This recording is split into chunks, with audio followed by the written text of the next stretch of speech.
Well, welcome back to the Jet Press Podcast. My name is Justin Freed. That's Mike Luciano, and we are live immediately following the Jets' 24-3 win over the New England Patriots. Mike, Aaron Rodgers looked like Aaron Rodgers. He looked like MVP level Aaron Rodgers.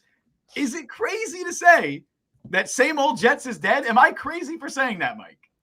I don't know about that, but if you had to sum up my thoughts on what just transpired, ding dong, the witch is dead. Because hell yeah. Could you look back throughout the annals of Jets history? Top 5 in terms of just pure fun ever game. This was great. I mean, think about what happened last year. Think about just the depths, the depravity of what the hell happened. And now we get this from beginning to end. That was as dominant a showing as you're ever going to see. And like, we always try to look at the game, all right, positives and negatives. What Justin, what are the negatives? What didn't work tonight? Not everything did. Greg Zuerlein missed the field goal. Greg Zuerlein missed a frank. Who cares? He won by 3 touchdowns. Who cares? Other than Greg Zuerlein and Greg Zuerlein fantasy owners. The Jets in prime time stomped the New England Patriots, beat them down. Hell yeah.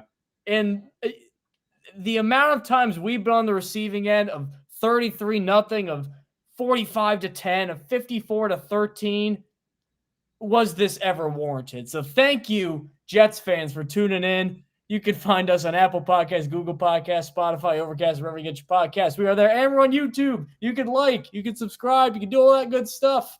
Justin, 24-3. 24-3. You could pick one of probably 8 guys and say they were the star of the game. I mean, for crying out loud, they had a defense that they allowed 61 passing yards. Yep.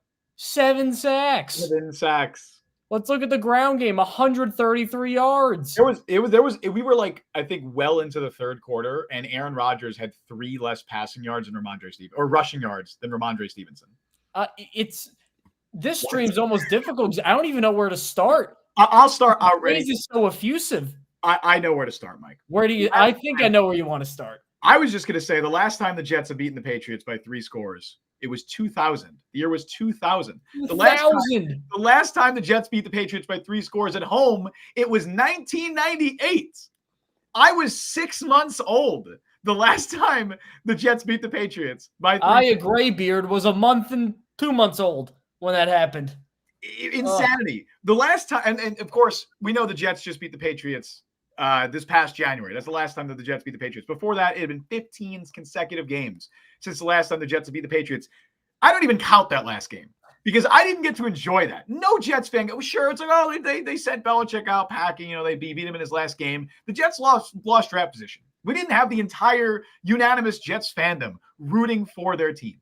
That was a hollow victory. This is anything but. The Jets just went out there on prime time in front of against the team that had been playing really well and beat the Bengals on the road. Against the team that was punching well above their weight class. That was anything but an easy out. I know on paper the Jets are a much better team than the Patriots. Their roster is significantly better, but the games are not played on paper. Not even clearly the games are not played on paper. But the Jets went out there and they dominated and embarrassed a team that has spent decades humiliating, tormenting this fan base. Jets fans, you deserve this. We deserve this. Every single one of you watching it, you deserve what we just got tonight. You deserve what we just saw. And Aaron Rodgers, buddy. Aaron Rodgers. If we're going to start anywhere, can we talk about Aaron Rodgers? Because can we? Can we please? How many Jets games in our life have we seen a quarterback play that's that good? I don't think I've ever seen a quarterback play at that level in my lifetime for the Jets. I don't think I've ever seen that. Maybe 2015 Ryan Fitzpatrick. He probably had to have maybe Geno Smith that one last game in Miami, perfect passer rating. Circumstances and all, this is one of the greatest single-game Jets quarterback. I know that's not saying much considering the last 10 years and the guys they've had, but in the last 10 years, you can make a case this is the best game, circumstances and all, a Jets quarterback has played.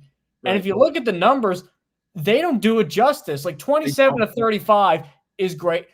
I think 3 of them were on that drive at the end of the first quarter, which were, again, fingertip misses. 2 of them were basically heat check throws, Like Garrett Wilson down the sideline a couple times, that Mike Williams one that he probably should have been a touchdown that he didn't haul in. And then a couple skips to Breece Hall. I mean, 27 of 35, it felt like he was 35 of 35. Yeah, it did. Like, especially end of the first quarter, into the second quarter, those drives, it felt like you could have put a blindfold on and go to move the ball. Yeah. He was just so dialed in, so zoned in. If I showed you this film and I didn't tell you about last year, would you think this is a 40-year-old guy coming off an Achilles? No. Herbstreit was even saying on the broadcast, and I tend to agree, he looked better in this game than he did the last year in Green Bay. Yes. That's what before the last year in Green Bay, MVP season. It was second to last year. Yeah, I was going to say, this didn't even look like 2022 Aaron Rodgers. 2022 Aaron Rodgers was playing with a broken thumb, beaten down, and a really bad supporting cast. He had Allen Lazard as his number one receiver. It was not a great situation for him. This looked like 2021 Aaron Rodgers, who won the MVP. Overwhelmingly. That's the version of Aaron Rodgers we just saw tonight. I don't know if we're going to get that every single week. We're probably not. But that's what we got. Awesome if we did, I must say. We know that he's now capable of doing that still in the year 2024. And I want to put my hand up. Last week, I said it on Twitter. I think I said it on here on the show. I said Rodgers' mobility is shot. I said his escapability is gone. And that wasn't meant to be like a necessarily a knock at him. I said all the other stuff's still there, but we're probably not going to see that same mobility that we saw earlier in his career. We might not see that exact same, but buddy, there's more than enough of it. Like there's more than enough that's still there. Tonight, he was moving. He was moving really well. He did not look like a guy that was 3 games coming off a torn Achilles. That's not how he looked, let alone at 40 years old. And that's with probably his 2 top receivers. I know Conklin had the best game he's had as a Jet. I want to take that.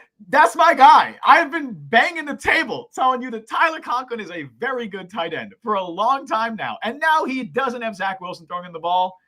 I know he did nothing the first 2 weeks, but I'm going to take my victory lap. And that's with his top 2 receivers, Garrett Wilson, Mike Williams. I don't think they're 100% synced in yet. No. Williams, he probably could have held in that last touchdown at the end. I know the game was out of hand, but probably could have. And then he had that one that almost got negated way down at the end zone. Like if he catches some of those, the building would have exploded. Yeah. You got either of those. And even still, I thought he played very well. It's been a long time since the Jets have had a contested catch wide receiver as good as Mike Williams. It's been a very long time. Now, if you have to, oddly enough, point to one guy in the offense who might not have been pulling their weight for a while, it was Garrett Wilson. But I guess. But it's not even his fault. Tough matchups. Christian Gonzalez is really good. And then again, Rodgers, his most impressive throw, that laser on the side where outside of probably 3 quarterbacks in this league, even some good ones, like some great ones, some MVP ones, there's probably 3 quarterbacks in this league right now where that's not a pick 6 going the other way. The Garrett Wilson touchdown, yeah. Completely flips the momentum. Instead, he gets it right past Christian Gonzalez. Garrett Wilson was a little toe tap, gets it in. And that was my moment. I'm like, okay, this is something different. I've never seen a Jets quarterback make that throw. No. I've never seen it. And if Aaron Rodgers is playing at this level, Mike, if Aaron Rodgers, if we know that Rodgers can play at this level and he's staying healthy, the Super Bowl is the ceiling. It's just the truth. It's just the reality. There are still flaws with this Jets roster. They're not going to play a team as bad as the Patriots every single week. Again, this is a Patriots team that was punching well above their weight class and played very well through the first 2 games. But if Aaron Rodgers is playing like this, like if Rodgers is playing at this level, this Jets team can go very, very, very far. Very far. And as far as Rodgers can take them. Like he made 35 throws in this game. Was there, even on some of the incompletion, was there a single throw where you thought, ooh, that's a miss from Rodgers? Like a bad miss? Basically 1 or 2, and they were in garbage time. Was the one where and what's so dumb is people are going to still tout that, oh, he still hasn't thrown for 300 yards in a game since 2021. All right, if Garrett Wilson caught that ball, does that change your opinion? Right, exactly. If that ball is completed to Garrett Wilson, then it's 300 yards. Also, first of all, we're acting like 300 yards is easy. That's not something every quarterback does every year. He missed all of 2023 and played with a broken thumb in 2022, and then he was MVP in 2021, and that's when he last did it. It's a weird stat to throw out there, and it's just obviously people trying to spread a narrative. Coach James Rodriguez is fired up. We're fired up too. What was that? Here's some numbers for you. Aaron Rodgers. Wait, whoa! Is this an impromptu gangrene stat machine? Is that possibly? All right, it's a stat. Here's what it is. He completed 9.5% of his passes over expected, which is the second highest in a game over the last 3 seasons for Rodgers. Wow. He has never lost a game when he's done that, 9.5% or higher, so 16-0-1. So that's pretty good. Here are some really great numbers. In breaking routes, 8 of 8, 112 yards. Dude. On the run when traveling more than 8 miles an hour, so a little bit of a gate there. 5 of 5, 62 yards and a touchdown. That's vintage Aaron Rodgers, dude. Like that's classic Rodgers. Under 10 air yards, 23 of 25, 201 yards, 2 touchdowns. Oh my God. 23 of 25, under 10 air yards. Have you watched how hard it is to play quarterback in the league? 23 of 25? That's preposterous. And one of the most encouraging parts for me, and I tweeted this out, was one of our concerns going into the year and even after week 1 and week 2 was, man, this Jets offense is really over-relying on Garrett Wilson and really over-relying on Breece Hall. We need other guys to step up. How about Allen Lazard, bud? How about Allen Lazard? Night and day, different player. The Jets thought they drafted Deebo Samuel and Malachi Corley. Maybe it's just Allen Lazard. Maybe Allen Lazard is suddenly turning into a yak monster at this stage of his career. He's never been that before. Maybe he is now. Lazard stepped up. Tyler Conklin had a huge game. Braylon Allen is the real deal. Braylon Allen is legit, man. Like they're gonna, and it sucks. Let's just pretend we took him in the 3rd and Corley in the 4th. Right. Yeah. This sucks if you're a Breece Hall fantasy owner, but for the Jets, they have a 1-2 punch. Like Breece Hall is going to be used a lot less than he was last year, and that's not a bad thing because they have Braylon Allen. And if you're trying to make a deep playoff run, you want your running backs as fresh as possible. You don't want Breece Hall getting, the majority of your touches in a game. Like you don't want that as the season progresses. That's why the Rams are trying to reel that in with Kyren Williams, although they have other issues at this point now. But the Jets don't have to worry about that now because they have Braylon Allen. They have other guys stepping up. Now you have a supplementary cast on offense. And a lot of these guys were here last year. A lot of it is just you have Aaron Rodgers who elevates everybody around you. Tyler Conklin was here last year. Tyler Conklin is not better now than he was a year ago. He just has Aaron Rodgers throwing him the ball instead of Tim Boyle or Zach Wilson or Trevor Siemian. Allen Lazard, okay, I'm going to be real. Allen Lazard might not be the same player. This might be a different Allen Lazard. For him, too, it had to be just mentally, it just had to be draining last year, and things just compounded. Like now it really does look like, people say this a lot, but it really did look like clean slate. Yeah. Let's just forget that happened, move on. And the results have been amazing. I want to look at the supporting cast too, because when you look at these backs, like you look at Breece Hall, 16 carries, 54 yards, but that's fugazi because a lot of those numbers were dragged down at the end when they were just running out the clock trying to kill the game. Braylon Allen, it's 11 carries for 55 yards. The box score does not do that, Judge. How many broken tackles? I want to see the numbers, how many broken tackles. I want to see that one play, one of the most impressive 1-yard runs you'll ever see. A quarterback coming right onto him, just lowers his shoulder, kaboom, slams him down. Yep. Yet that's a 4 or 5 yard difference. I know that didn't make a ton of difference in the game, but how many other times did he get speed and guy just bounce off his hamstring, bounce off his thighs? Yep. And he keeps going. Like at Wisconsin last year, I don't think he makes that play. The Jets have basically told him, like, look, you're 235 pounds and you're fast. Guys can't tackle you. In a league where nickels, base, and defenses are lighter now, that's why it's easier to run the ball. These guys can't tackle him. And he got going. Like, it says 55 yards. There were 55 of the coolest, toughest, old school, hardest yards you're ever going to see. It was. He's not going to be this good, obviously, but it was like watching Earl Campbell just like boom running over guys. You love bringing up Earl Campbell. You love talking about him. Well, I mean, because whenever I just think of power back in terms of running over people, yes, that's the guy. So. I think the numbers add up too. The Jets' 2 running backs. I just did some quick math. Breece Hall and Braylon Allen combined for 151 scrimmage yards. Between your 2 running backs, if your backfield is getting 151 scrimmage yards in a game, I don't care if it's 1 guy, 2 guys, 3 guys, you succeeded. Like that, you had a really good running back group if that happened. And the run blocking, a lot better this week. A lot better. They were getting 4 or 5 yards of punch. Like that, and again, I know the Patriots are very beat up on the D-line. They haven't had Christian Barmore all year. Of course, their offensive line is incredibly beaten up, and we'll get to the defense in a second because 7 sacks, man. And we'll talk about Will McDonald too. We'll talk about all that stuff. But yeah, I'm just very, very encouraged by this supporting cast. 8 different players for the Jets had at least 2 catches. 8 different players had at least 2 catches. When's the last time that has happened? I need someone to look that up because I don't know what that's going to be really hard to look up. But I have no idea the last time that 8 different Jets players on offense caught at least 2 passes. Not one, caught at least 2 passes. An incredible game from ever. I mean, Garrett Wilson had 33 yards, and the Jets dominated. And his longest was 9 yards. Crazy. That's insane. And Christian Gonzalez did an amazing job with him. But if you have a supporting cast like this, you don't have to lean on one guy. Like if Garrett Wilson were to go down now, knock on wood, that's awful. I don't think they're as screwed as I did 2 weeks ago. I think they could survive a few weeks without Garrett Wilson. Whereas if you asked me that in week 1, I'd say no, I don't know how they're going to score points. Now I do. It's Allen Lazard. It's Mike Williams. It's Tyler Conklin. Like there's other guys. You know what amazed me just looking back at some of the numbers? The Jets' longest play from scrimmage in this entire game was 27 yards. It was that Allen Lazard like check down where he just kept running and rumbling forever. Yep. That was their long. It felt like every play 6 yards, 8 yards, 7 yards, 8 yards, just these big chunks. Very rarely in third and unmanageable. Like that's where things compounded last year because no one respected Zach Wilson, so they couldn't run the ball well on first down. It was 2nd and 10, 3rd and 9, 3rd and 8 every single play. Yeah. How many 3rd and 3, 3rd and 2, 2nd and 3? Like that's where Aaron Rodgers can unleash his full football brain. And I'm going to be honest too. I heard a lot of can. I'm calling my own play. Yeah. That's also why you get Aaron Rodgers is football IQ. Since Brady left, football IQ wise, I don't think there's a better guy in the league right now. No. And how could you not be with all that experience? And And you could probably count on one hand the amount of guys who, like in NFL history, who probably have the football IQ that Aaron Rodgers does at the quarterback position. Get to a couple comments here. We got Dan Becker in chat. First, we'll talk about the Moses thing. Mike Garafalo reporting that it does not seem like the Morgan Moses injury is serious.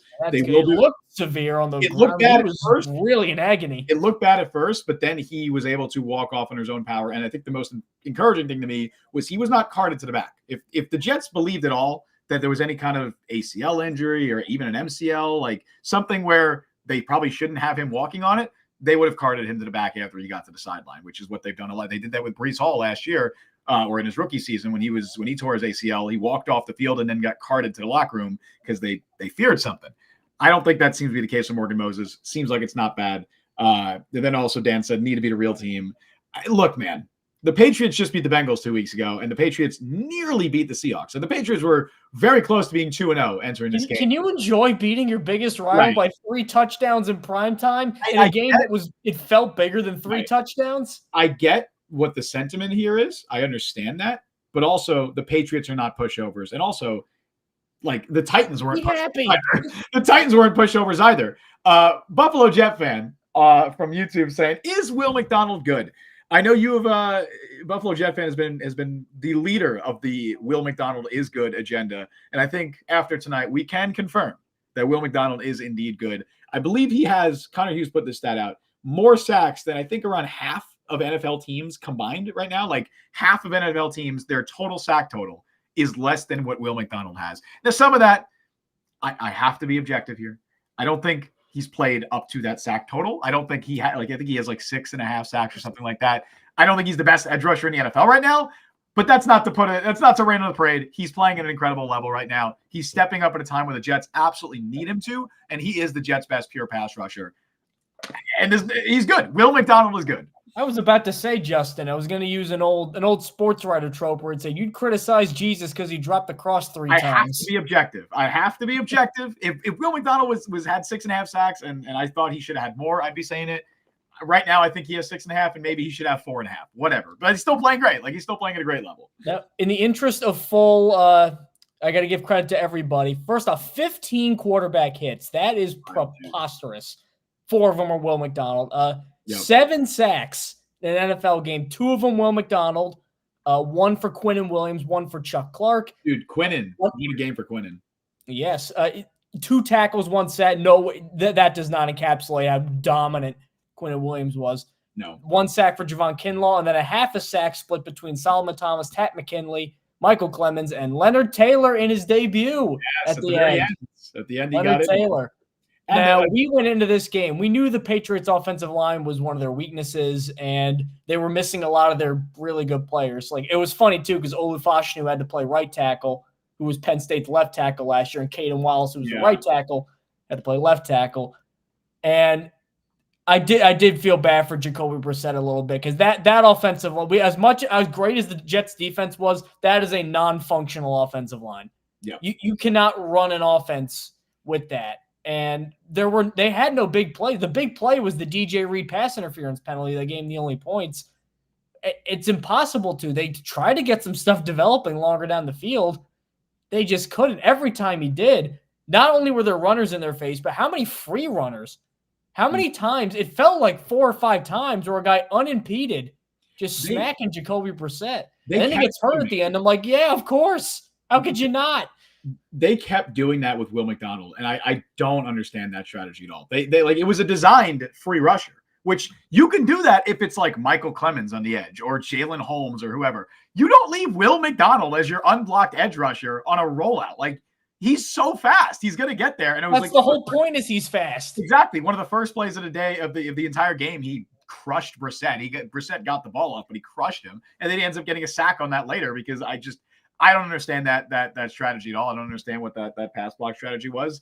But yeah, man, I mean, it was brutal to watch. Like the weird thing too about New England, number one, they didn't even try to run the ball. I know the game went out of hand early. I know Ramondre Stevenson had that fumble, but I thought early on it was ground and pound. They barely even tried. I mean, it was Brissett dropping back all the time. So that's number one. And number two, the Patriots had a ton of plays in their first 2 games with these big jumbo set 6 offensive line, because that helps you compensate for a bad offensive line and against teams that are running light boxes.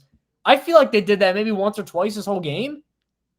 For a team that I thought looked very well coached and well prepared, horrendous out of the gate for New England. I don't want that to take away from the Jets' victory, but I'm only saying that because this team came in limping and wounded, and the Jets had to have a game. Not this good. I don't think anybody was anticipating this, but you needed to get a ton of pressure on Brissett. Anything more than like 13 points, I think, honestly, would have been disappointing. Surrender. They only gave up 3, and that was aided by some ticky-tack ref calls. That was one of the more dominant games I've seen, even going back the last couple of years with some good Jets defensive performances. I mean, the Patriots didn't get anything going for the entire game. They had 2 plays at the coming back on that one drive where they got down to Jets territory, and then penalties, sack, punt. I know everybody was ripping the Jets defense because San Francisco tore them up, but you know what? Last 2 games, 20 points. That's pretty damn good, and that's with no Jermaine Johnson, no Hassan Reddick. We still don't know where he is. This is a wounded Jets defense that is, I think, worse top to bottom with everybody healthy than last year. Of course. And they're still playing really well.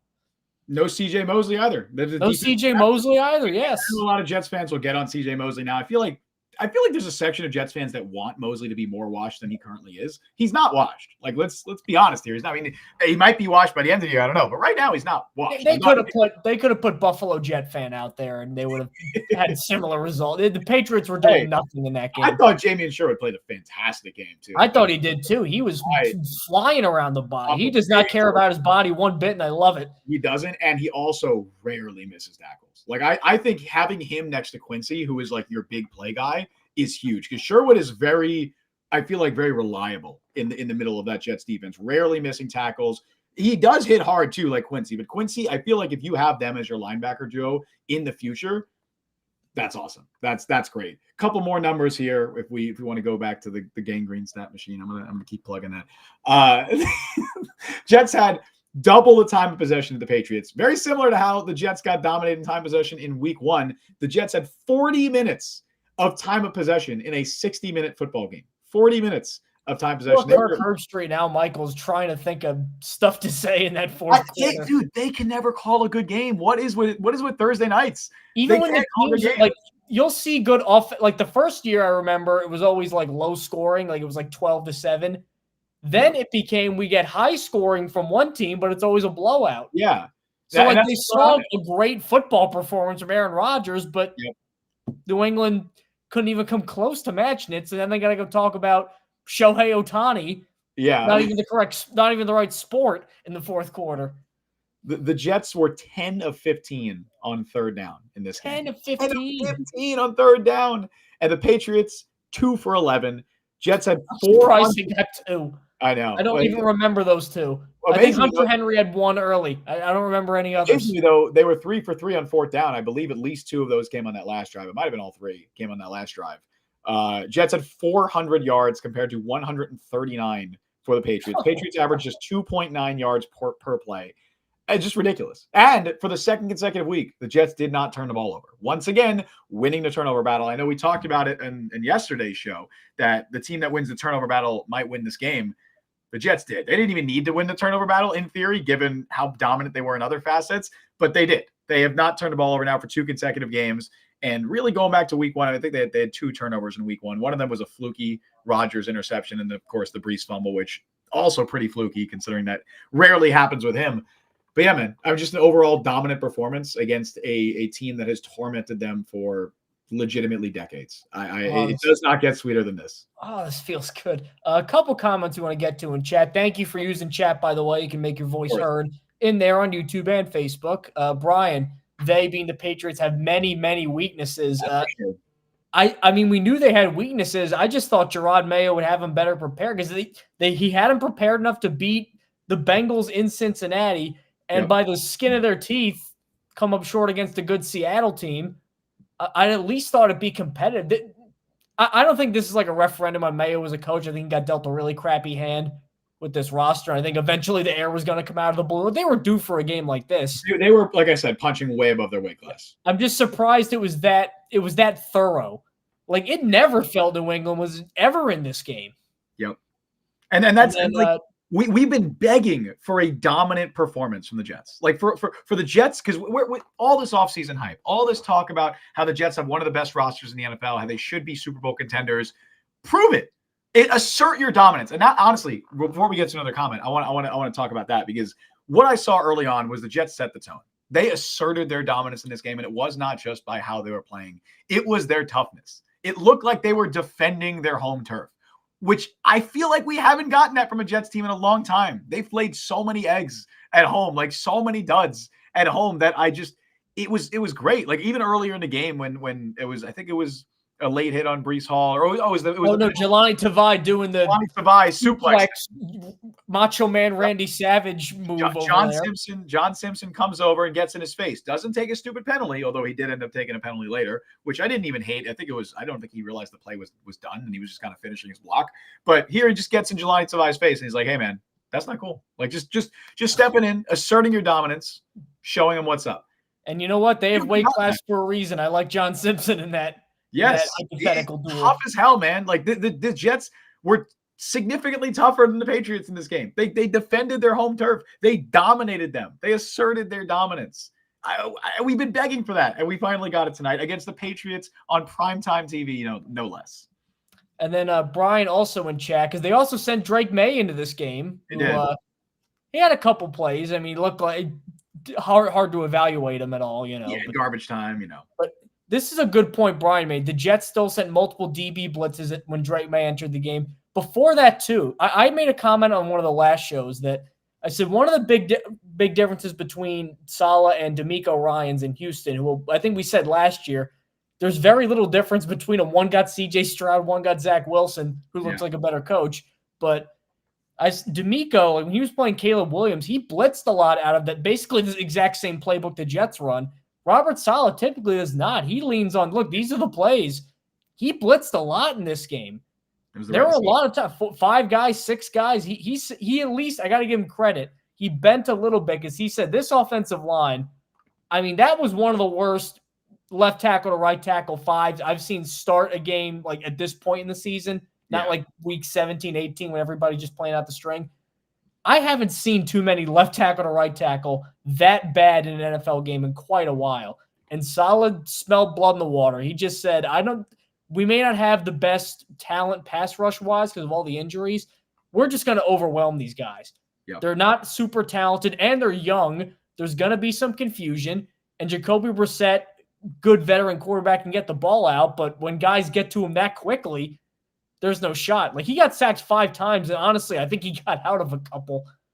I mean, 15 quarterback hits tells the story. And I got to give credit to Saleh for flexing his defense up a little bit because he saw that maybe it was a tendency breaker because maybe New England said, all right, we know they're just going to rush 4 and not blitz a lot. And then the minute they started coming after them, and already screwed up offensive line was like, oh, God, deer in the headlights, eyeballs are the size of dinner plates bugging out. They just had no counterpunch.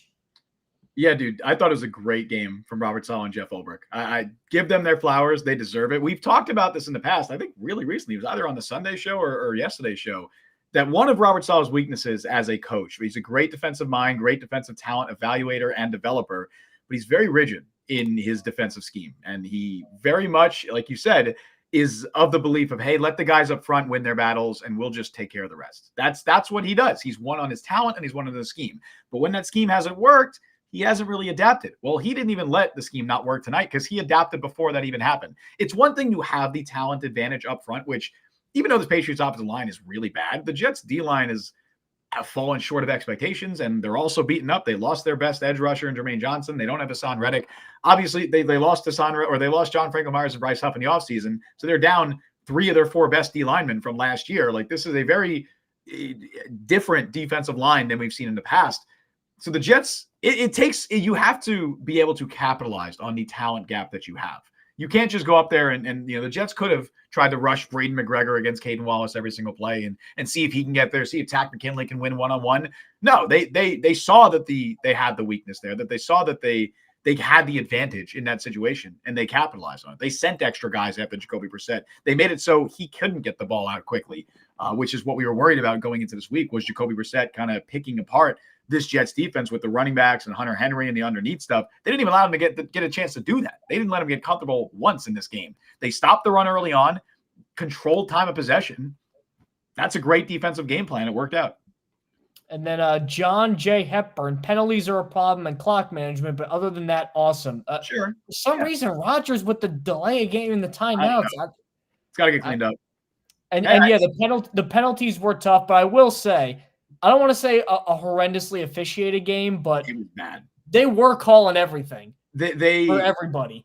This officiating crew called the 3rd most penalties last year, so that's not a new thing for them. John Hussey. Does that mean they're good, or does that mean they're like? It means that they're just very flag happy and they throw a lot of flags.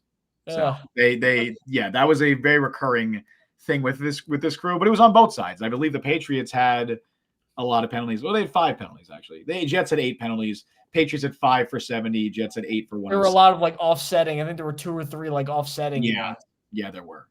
Some of them in their defense were genuine penalties. I do think there were just a lot of penalties in this game.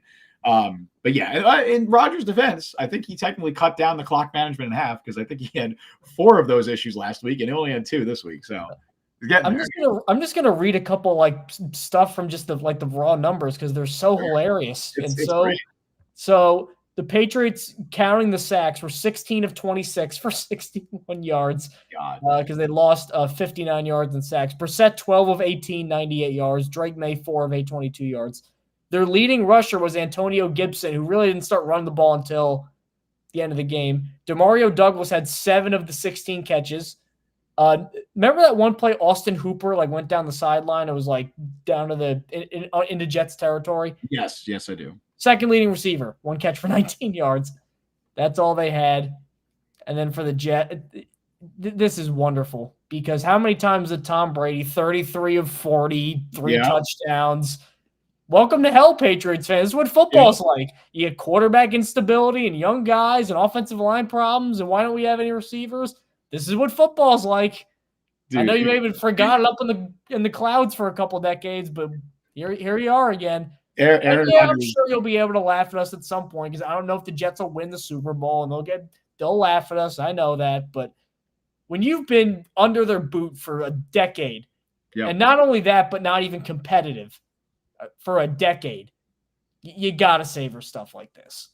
Aaron Rodgers with a great quote. They asked him on defense's scheming to stop Garrett Wilson, and he said, quote, "It's been Mel Kiper's worst nightmare." A lot of cover too. Of course, reference to the Mel. You saw that Mel Kiper thing where he was saying that did you see that? Too high safety. Yeah, where he was saying that. By the way, EPA in cover 2 is higher than cover 1. I know, I saw that too. That was one of the most asinine things. And Mel Kiper's, no offense to Mel Kiper, I guess maybe offense. He's said a lot of asinine things over the years. That was one of the most asinine things I've ever heard him say. Oh, Kuiper, like you gotta respect the GOAT because of course. But like when he's not talking the draft, there's some things. Weird. Oh, by the way, Rodgers on that weird little exchange he had with of course, people were talking about. So we got a quote on that from Rosenblatt. He's not a big hugger. I didn't know he was going for the hug. He likes the two-handed chest push. He likes talking about 2-score lead, so I gave him a push and said 2-score lead. So. And everyone was like, "Oh, Aaron Rodgers is pissed at Robert Saleh. Oh, did you see that?" Like, I feel like because his face doesn't change, and he's got Aaron Rodgers has very big eyes. Yeah, so it always looks like he's very serious all the time. People want the Jets to be a laughingstock so bad that they will make up stories for it to happen. Like during the game, like I saw all the stories online, like Aaron Rodgers and Robert Saleh got into a heated argument on the sidelines. Like, what are you talking about? Like, you're just making stuff up. Fine. I don't care if they beat each other up after the game. If they win, fine. Honestly. I don't care if they do some sort of like, when you're a kid and you see wrestling and you like practice moves on like your brother or something. Let Rodgers they can do that if they win games. I don't care. Let Rodgers IK and poly Robert Saleh on the sideline. I don't care. Let him break Saleh's jaw. As long as at the end of the year, he's just got like lumps everywhere and his eyes all black. But that's they're like fine. 12-5. That would mean there were a lot of 2-score leads. And I'm happy about that. So looking forward, because the Jets were supposed to dominate, and they did. Yep. You picked the Jets to lose, by the way. I'm happy. I said I'd be happy if I'm wrong. Yeah, obviously, but I don't care. Sort of reverse jinx that was. I'm in a pick'ems league, and I picked the Patriots to win that too. I am very happy. Wait, did I? Oh, I don't think my underdog fantasy thing hit because Stevenson didn't get over 66 rushing yards. Well, right. The Jets won and he fumbled. So they did. Yeah, it's okay. And looking forward, they got 10 days off now, and then they go play the Denver Broncos. A game that this could not have come at a better time for the Jets because now you can ride this momentum. Rodgers should have shoved Hackett and become a hero. You know what? As Kirk Herbstreit, I don't know if this was a diss at Zach Wilson. I think it might have been, but it was earlier in the game. Might have been 7-0, and they're driving again. And he goes, "Oh, it's funny now. Nathaniel Hackett's a pretty good play caller. Now there's no Zach Wilson. Like, I don't know. Hackett looks fine to me. He looks okay to me. Do you have any problem with Hackett today? I didn't."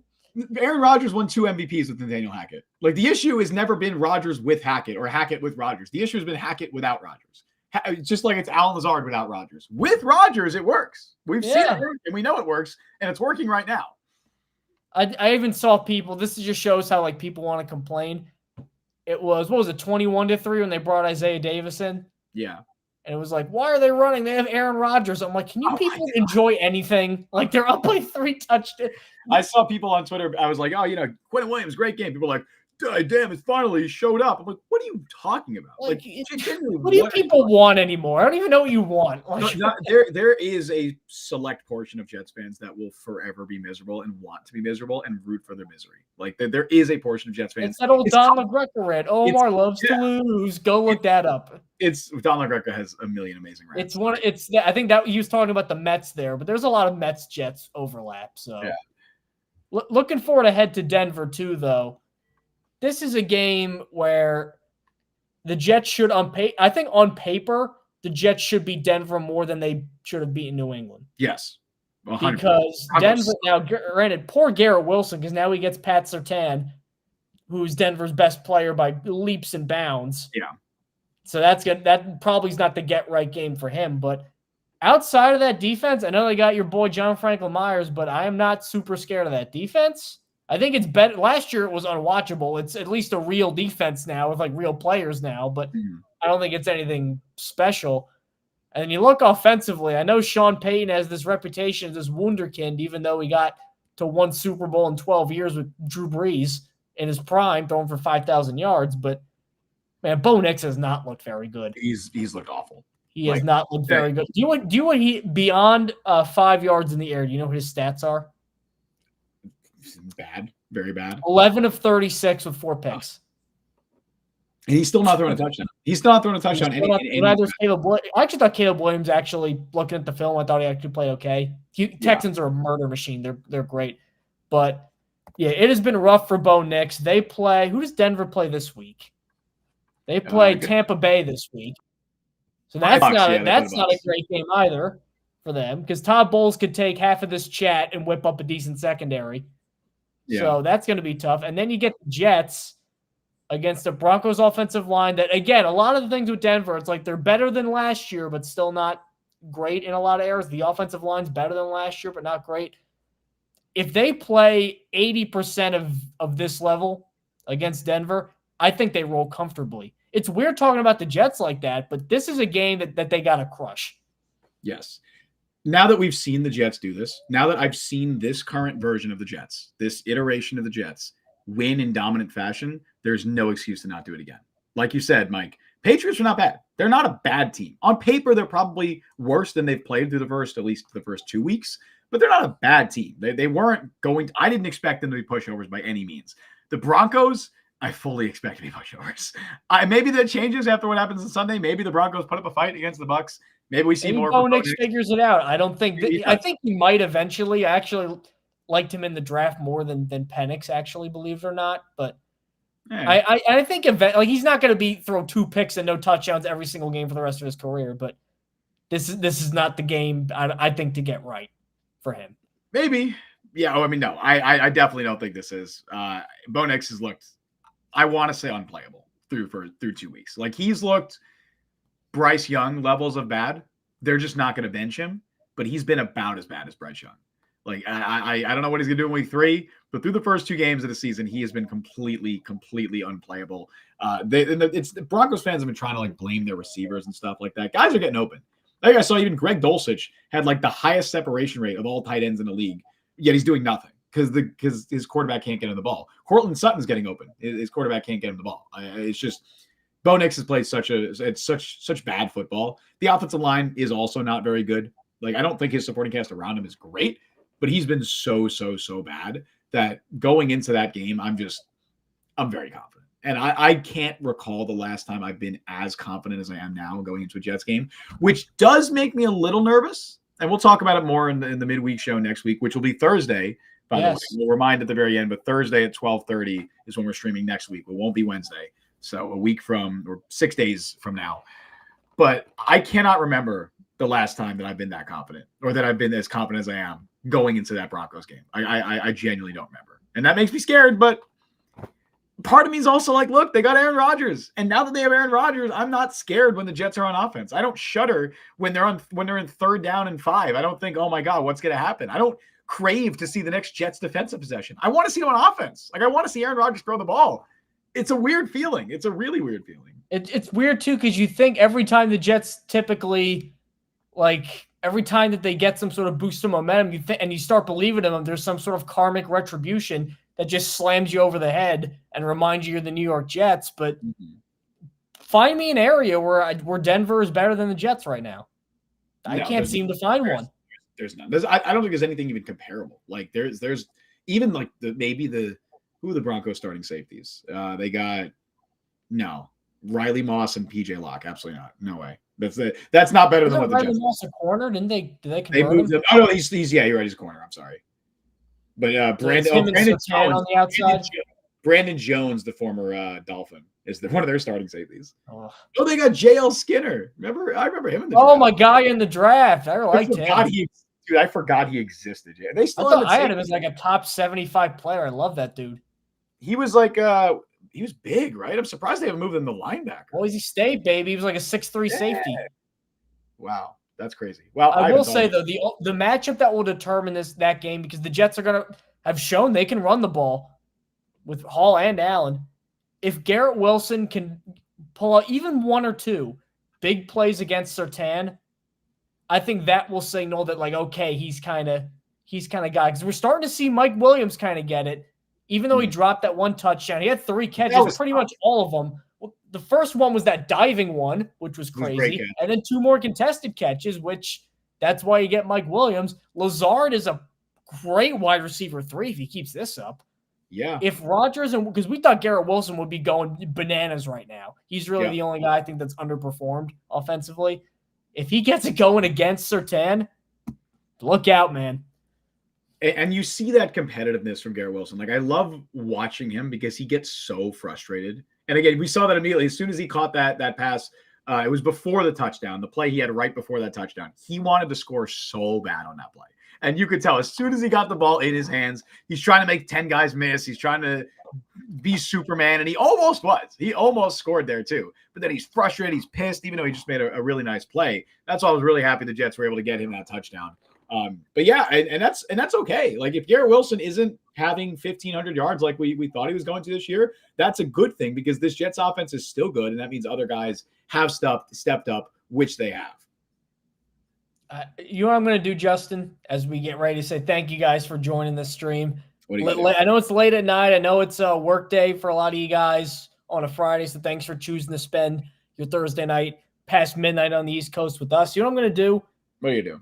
I'm not even I'm going to look at the box score, play night, and be like, but I'm also going to go to sleep watching that video of Aaron Rodgers throwing that touchdown to Garrett Wilson, which, by the way, is the first touchdown he has ever thrown in his career to a wide receiver picked in the first round. That's nuts. Yeah. Only took him 20 years, but he got one. Wow. That's a crazy stat. That is a crazy stat, dude. Yeah, of course. I mean, did he play with a single wide receiver drafted in the first round in Green Bay? Probably at some point. No, not even like a bottom of the roster guy that ever even made the team. No, I don't even think they picked a skill player in the first round. No, they didn't draft one. I know they didn't draft one in the first round, but like I'm talking like a Solomon Thomas. Christian Watson was like the first pick of the second round, but yeah, that's because I remember when he threw a touchdown to Mercedes Lewis in like 2018 or 19 or whatever. Yeah. That was the first he'd ever thrown to a first round pick. Wow. And that was Mercedes Lewis, who's 64 years old at that time. Who's still playing, by the way? Is he still? I don't know how. He must have really bad gambling debt. There's no reason. He got signed, right? He's on a roster. Yeah, he's on the Bears. Dude is 40 as a tight end. That's ridiculous. Anyway, okay, that's a tangent, but he's got to have gambling debt. But because watching that in slow motion, it looks even more impressive. He makes that throw.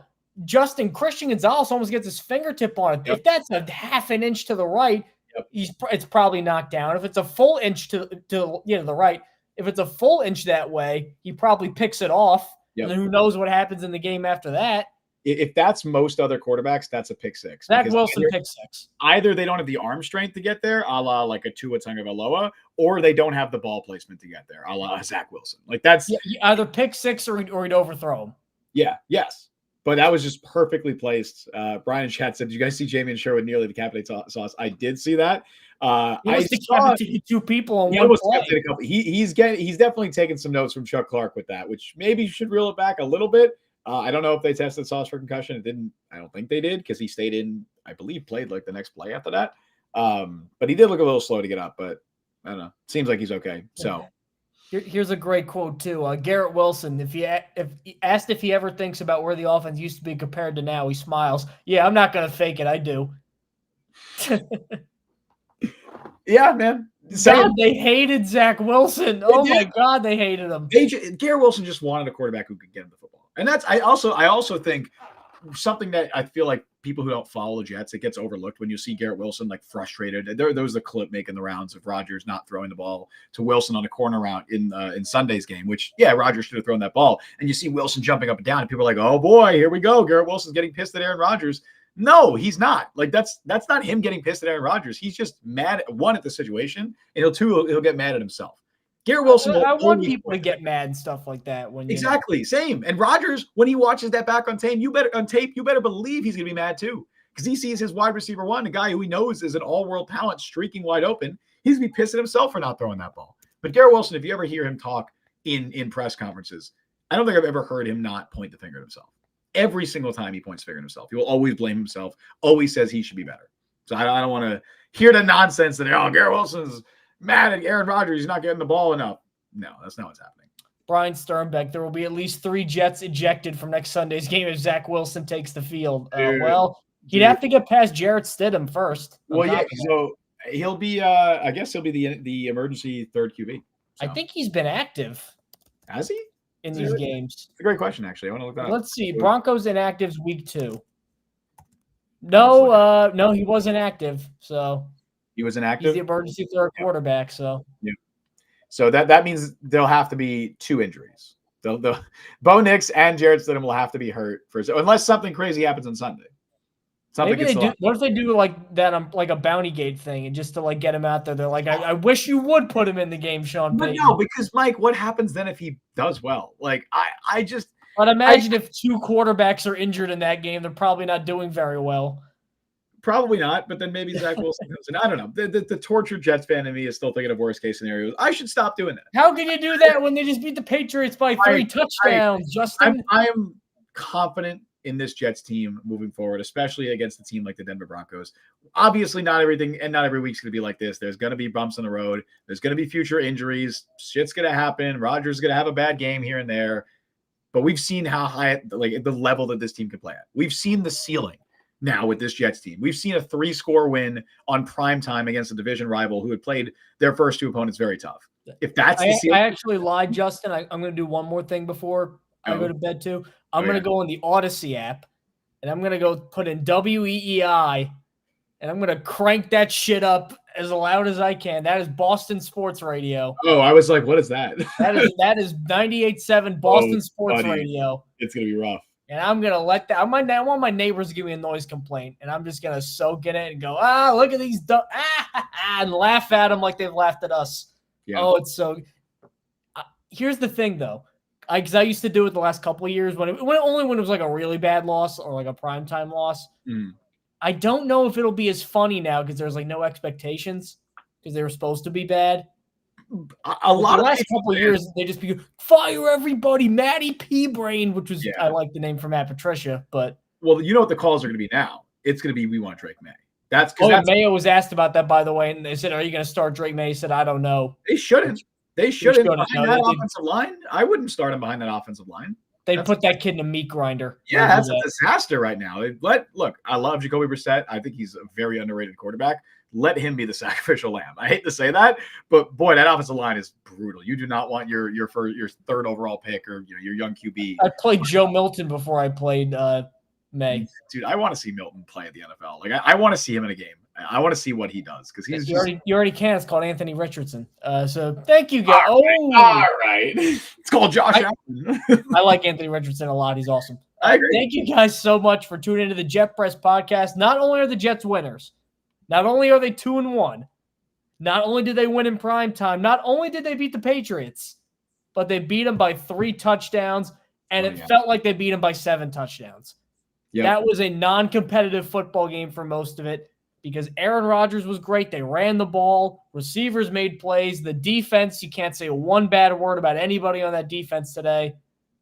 Justin, feel free to sign us off, man, because this is elation. I forgot what this feels like. You know what the best part about this win, Mike, is?